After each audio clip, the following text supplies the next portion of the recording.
that each of us has a valuable point of view, and we want to listen and develop a better point of view from integrating our different views. We really want to be at that meeting because we don't trust what's going to happen at that meeting if we're not there.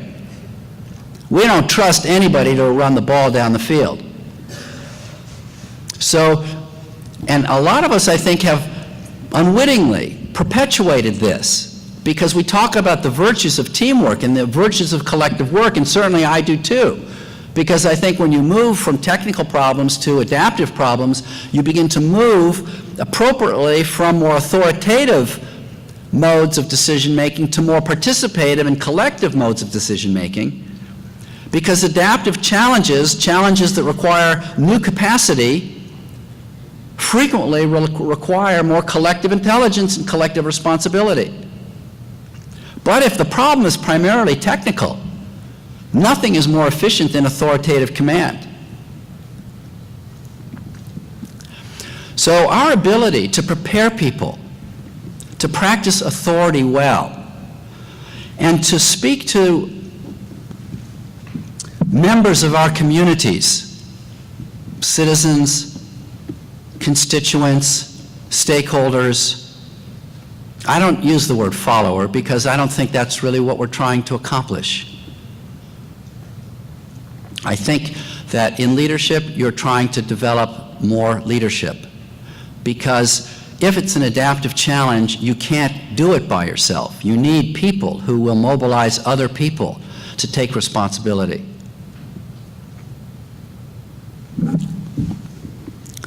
But we need to prepare people to have a more mature social contract where the normal default tendency to fall into a mode of dependency or then counterdependency, which is really the same thing, which we see a lot of in organizations. People depend upon, or then they get angry, and then whatever the authority says right, we go left. Romney, when he was governor of Massachusetts, instituted this healthcare system that Obama then used as the basic model. So, you go from dependency to counterdependency.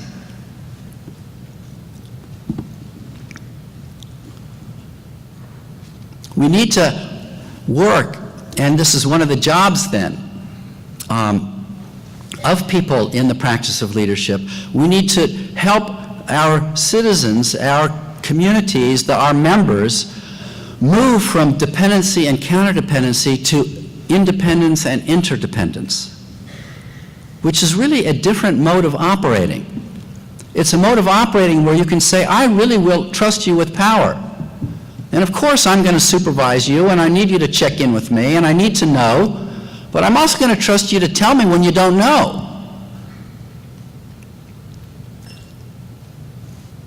And moving our citizenry, moving our constituency, moving our polity, or moving our organizational membership, or moving our students from a mode of operating that's primarily dependent and counterdependent. Counterdependence masquerades as independence every day. I'm my own person. You're not going to tell me what to do.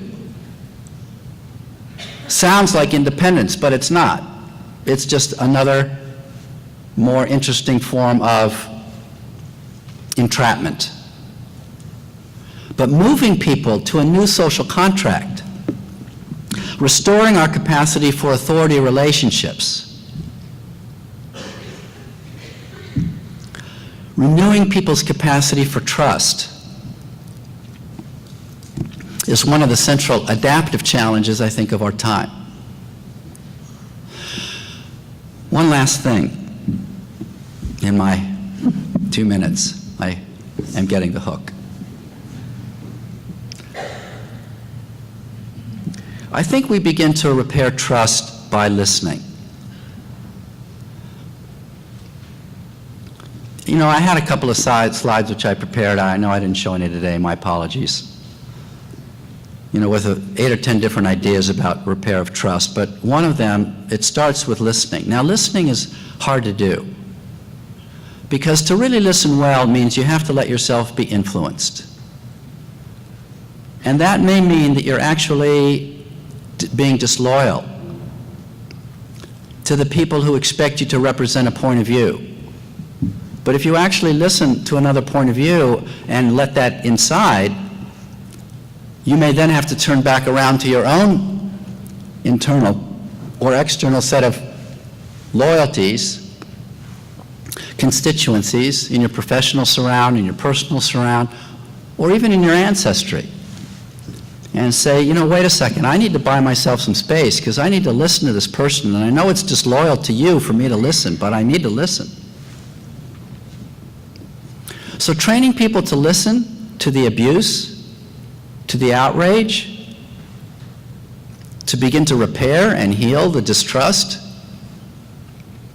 requires training people to receive anger with grace and not to immediately get defensive, to start defending all your own loyalties, but to just stay in the game listening to what is that abuse, what was that violation about. And I think Barbara's exactly right. We have very important diagnostic work to do, which is not going to end on Tuesday. It'll only continue or perhaps be catalyzed to try to really understand the nature of the betrayal that so many Americans feel as they've been overpromised and then underdelivered.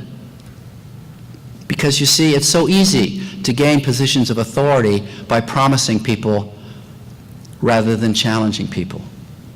And so we have endemic a politics that tends to generate the backlash of distrust. Tomorrow you're going to hear a wonderful human being speak to you, George Papandreou. He is the former foreign minister and Prime Minister of Greece. He did some extraordinary things in his work, in his job. But what you'll see is that dishing out tough news in a democracy is dangerous work. Dishing out disappointment and pain in a democracy is very dangerous work.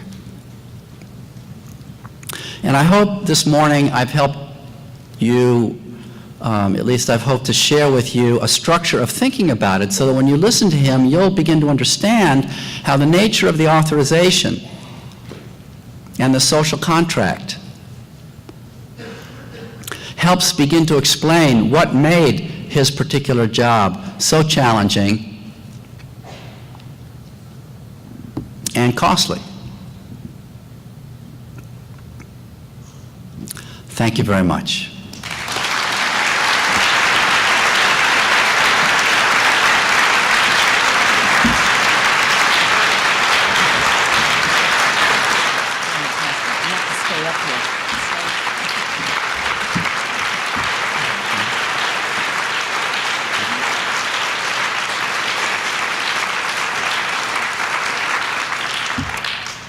We could stay and listen for even longer, but we do have to get back to our schedule. I want to thank you so much, Ron, for your commitment to deep thinking and deep work, and for never succumbing to the superficial and the shallow.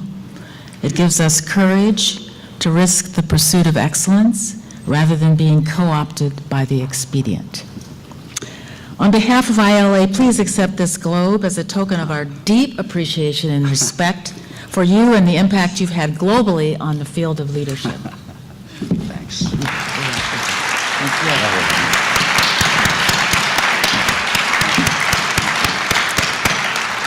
And so now we go forth with all that we've heard this morning and all that we're going to encounter.